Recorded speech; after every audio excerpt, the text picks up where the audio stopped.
Hey everyone, in this video I'm going to discuss some of the straw men that I hear frequently when it comes from people who are going against the free grace gospel. Now, a straw man is when a person misrepresents another's proposition and they attack the misrepresented position instead of the real argument. So the first straw man is the saying a prayer one, where they say you can't just say a prayer and expect to be saved, which I find really odd because we're not telling you to say a prayer to be saved. Scripture tells us how to be saved in Acts 16:31, John 3:16, the most famous one, John 6:47, and other verses, and it all says to believe in Jesus. Now, what it means to believe in Jesus is mentioned in John 20:31, which I have up here, but these are written that ye might believe that Jesus is the Christ, the Son of God, and that believing ye might have life through his name. So what it means to believe in Jesus, it means to believe that he is the Christ, the Son of God, and that by believing in him, you have life through his name. Now, the second straw man is easy believism, which mocks the idea that you can just believe in Jesus and be saved. Now, what's ironic is that it's actually difficult to believe if you're refusing to believe. So I'm going to read Romans chapter 1, verses 18 to 21 to you real quick. For the wrath of God is revealed from heaven against all ungodliness and unrighteousness of men who hold the truth in unrighteousness, because that which may be known of God is manifest in them, for God hath shewed it unto them.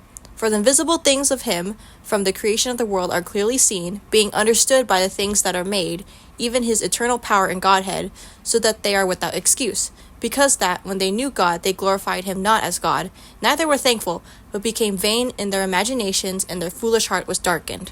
So the people who say that believing in Jesus is easy believism, it's hard for them to believe it because they're not believing it. That's why they're mocking the idea.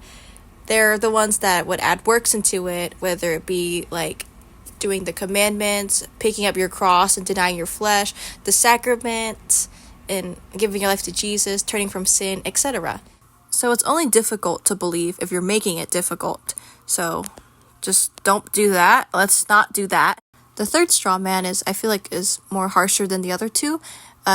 Basically, we're accused of promoting sin or an ungodly lifestyle. Sometimes people would say the gospel is like giving a license to sin or telling people that they should go out and sin more because they're going to be saved anyway. When that's not what we're saying. We're saying that you can do those things and still be saved because salvation isn't dependent on how you live. But no one's telling you to go out and sin or live an ungodly lifestyle.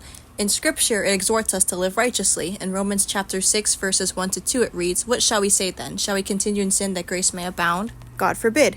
How shall we, that are dead to sin, live any longer therein? So obviously, we're not telling you to go out and sin. We're not diminishing service or anything.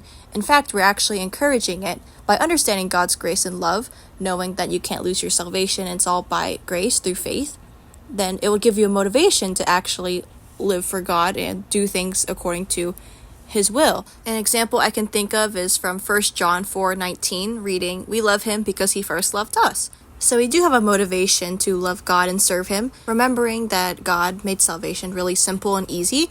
You can also look at Romans 5, verse 8 for reference, basically saying that Jesus died for us, even though we were sinners. And this shows God's love towards us. So even though righteous living is not part of salvation, it is still encouraged in the Christian life. And this leads me to my fourth straw man, which says that there are no consequences for sin. Now in Hebrews chapter 12, verse 6, it reads, For whom the Lord loveth he chasteneth, and scourged every son whom he receiveth. So a believer, even though they're saved, no matter what happens, because they can't lose their salvation, they're still going to have consequences for their sins. They will face chastisement or the loss of heavenly rewards. So obviously, we're not saying that there are no consequences for sin. We're just saying that they're not going to send you to hell if you've been saved already. So we're going to summarize the straw man and the responses to them.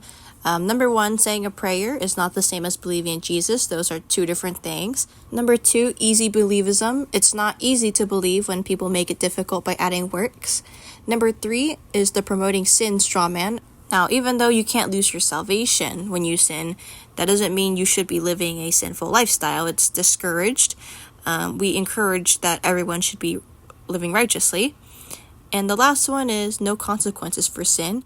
which isn't true because there are consequences. There's chastisement or the loss of rewards in heaven, so that's why we encourage everyone to live righteously.